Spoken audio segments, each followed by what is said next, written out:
एक बार मिलकर ओम का उच्चारण करेंगे।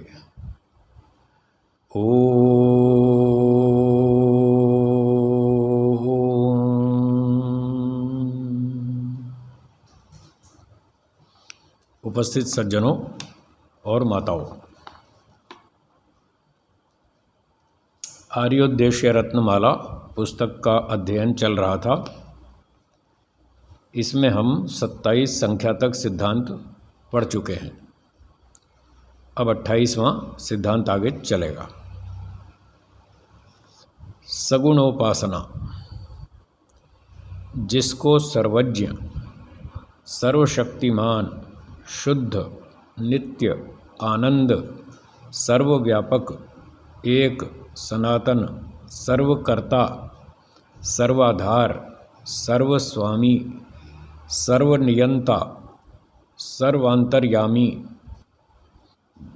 मंगलमय, सर्वानंदप्रद, सर्वपिता, सब जगत का रचने वाला, न्यायकारी, दयालु आदि सत्य गुणों से युक्त जान के जो ईश्वर की उपासना करनी है सो सगुणोपासना कहती है। तो जैसे पिछले पाठ में बताया था निर्गुण उपासना के विषय में, जो गुण ईश्वर में नहीं हैं, जो गुण ईश्वर में नहीं हैं, अर्थात वो गुण या तो जीव में है या प्रकृति में, अन्य किसी पदार्थ में, ईश्वर में नहीं। जब उन गुणों से रहित मानकर ईश्वर की उपासना करेंगे तो वह निर्गुण उपासना कहलाएगी। अब है सगुण उपासना। तो सगुण का अर्थ है गुण सहित। जिन गुणों से सहित ईश्वर है, उन गुणों से सहित युक्त मानकर ईश्वर की उपासना करना, इसको सगुण उपासना कहेंगे। तो जो ईश्वर के अपने गुण हैं, अब हम उन गुणों से युक्त ईश्वर को स्वीकार करेंगे, इसको सगुण कहेंगे। तो महर्षि दयानंद जी ने कुछ उदाहरण लिखे यहाँ ईश्वर के गुण। जैसे कि उन्होंने लिखा है जिसको सर्वज्ञ, तो जिसको सर्वज्ञ मानकर हम उसकी उपासना करेंगे, ये ईश्वर की सगुण उपासना कहलाएगी। तो ईश्वर सर्वज्ञ है, सब कुछ जानता है। सर्वज्ञ का अर्थ है सब कुछ जानने वाला। ये सब कुछ क्या है, इसको थोड़ा समझ लें। सर्वम जानाति इति सर्वज्ञः, जो सब कुछ जानता है उसका नाम सर्वज्ञ है। तो सर्व शब्द से एक अर्थ तो ये लेंगे, जितनी भी सत्य विद्याएं हैं ईश्वर उन सब को जानता है। जैसे कि आर्य समाज के पहले नियम में बतलाया था, सब सत्य विद्याओं का आदि मूल परमेश्वर है। तो जितनी सत्य विद्याएं हैं वो सब ईश्वर से ही हमको प्राप्त होती हैं। वेदों में बहुत सी सत्य विद्याएं बताई हैं, उन सब का आदि मूल परमेश्वर है।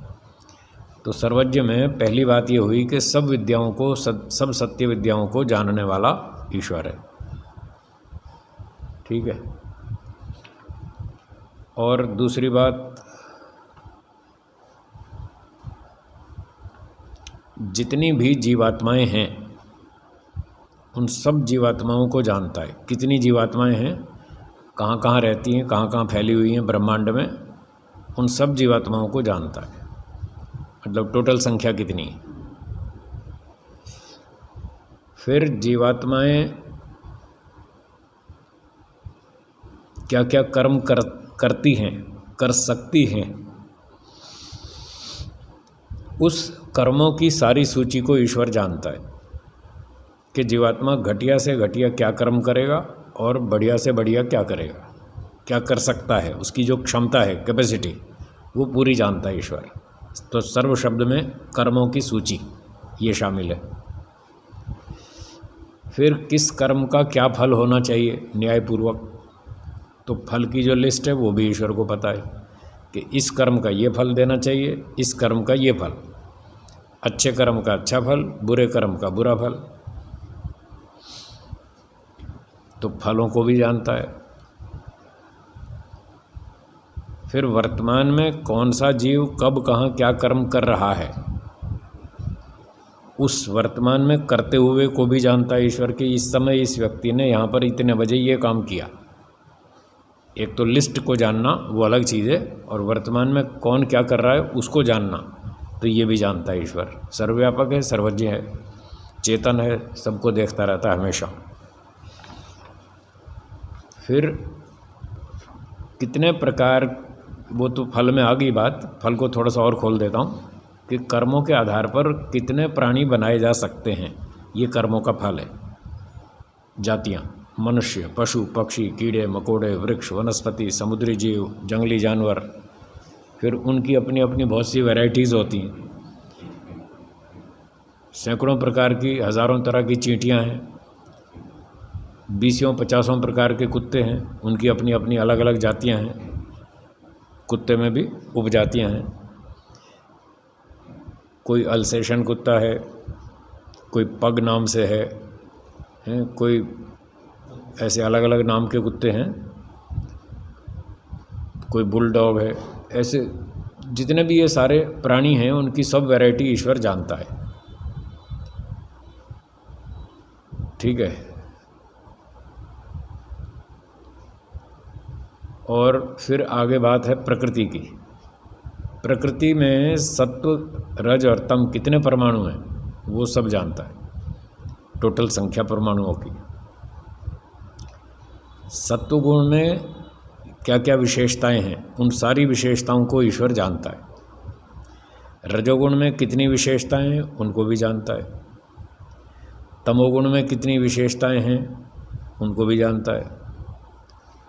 अब तीनों का सम्मिश्रण करके जगत में कितने पदार्थ बनाए जा सकते हैं, सूर्य, चंद्रमा, पृथ्वी, तारे, लोहा, अभ्रक, सोना, चांदी, धातुएं, पेट्रोलियम पदार्थ, खनिज पदार्थ वगैरह वगैरह, तो कितने जड़ पदार्थ बनाए जा सकते हैं उन 3 तत्वों से, सत्व रज तम से, वो पूरी वैरायटी ईश्वर जानता है।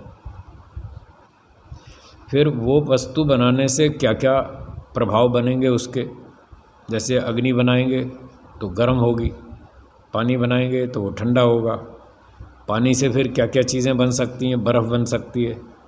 पृथ्वी बनाएंगे, पृथ्वी से तरह तरह के वनस्पतियाँ और ये वो सब पैदा हो सकते हैं।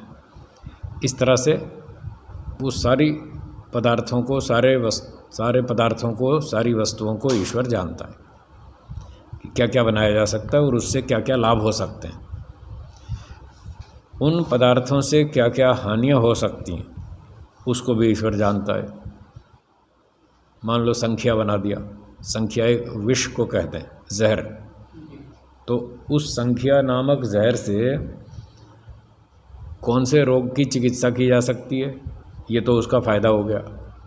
और ऐसे कोई खा ले तो मर जाएगा, उसका ये नुकसान है।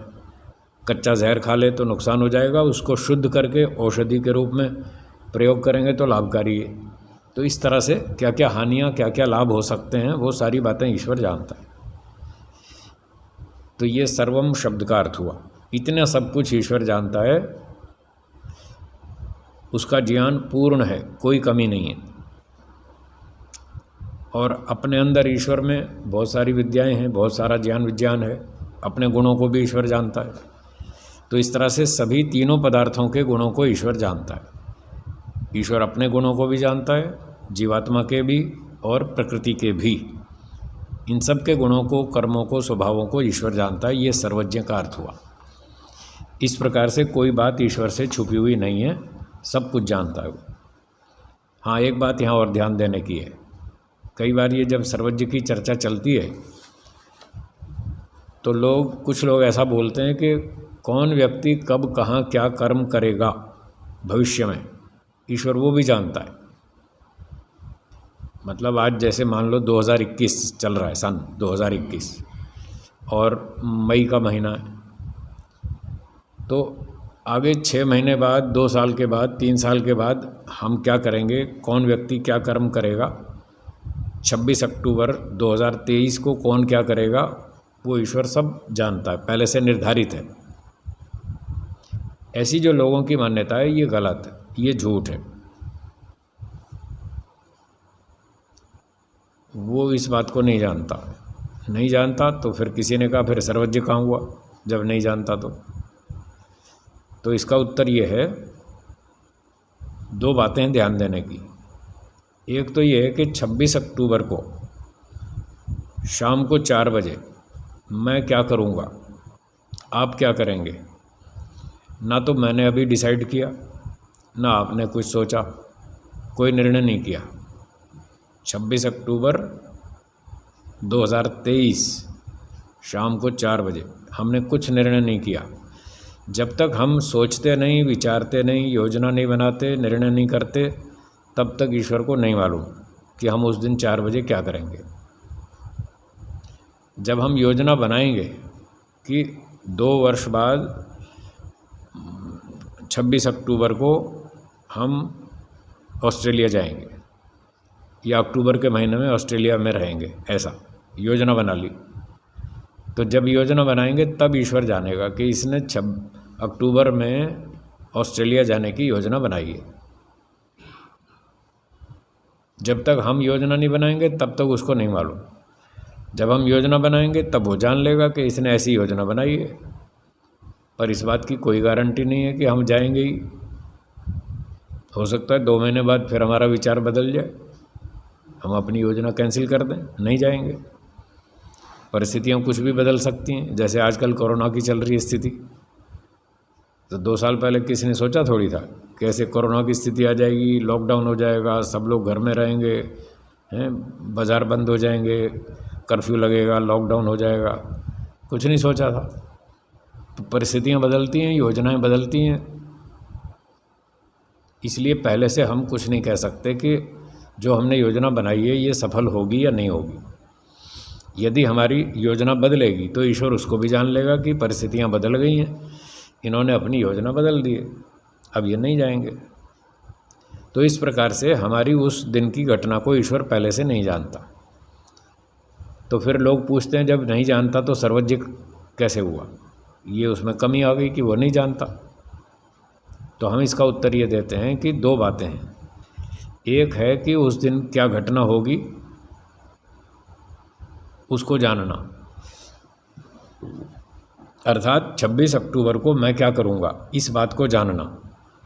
और दूसरा ये है कि 26 अक्टूबर को मैं क्या क्या कर सकता हूँ। मैं आत्मा हूँ, आत्मा की क्या क्या कैपेसिटी है वो तो हम पहले बता ही चुके हैं। वो लिस्ट पूरी मालूम है ईश्वर को कि जीवात्मा घटिया से घटिया ये काम कर सकता है और बढ़िया से बढ़िया ये कर सकता है, ये पूरी लिस्ट उसको मालूम है। अब जो 26 अक्टूबर 2023 को मैं काम करूँगा, वो जो काम होगा वो उसी लिस्ट में से ही होगा, क्योंकि वो पूरी A to Z पूरी लिस्ट को जानता है। जो भी करूँगा उसी में से करूँगा, उससे बाहर तो कर ही नहीं सकता। तो जीवात्मा कब क्या भविष्य में क्या क्या कर सकता है इस बात को ईश्वर पूरा पूरा जानता है। जब जानता है तो फिर सर्वज्ञता में क्या कमी रही, कोई कमी नहीं है, सारी लिस्ट जानता है। जो भी करेगा इसी लिस्ट में से ही करेगा, अच्छा करे बुरा करे जो भी करे। पर वो मैं कब क्या करूँगा वो मैंने ही जब निर्णय नहीं किया तो ईश्वर कैसे जान लेगा। अगर ईश्वर पहले से जान ले कि मुझे 26 अक्टूबर को क्या करना है और 30 सितंबर को क्या करना है, यदि वो पहले से जान ले तो फिर मैं बाध्य हो जाऊंगा, मुझे वो करना ही पड़ेगा, तो मैं तो परतंत्र हो गया। क्या जीवात्मा कर्म करने में परतंत्र है? नहीं।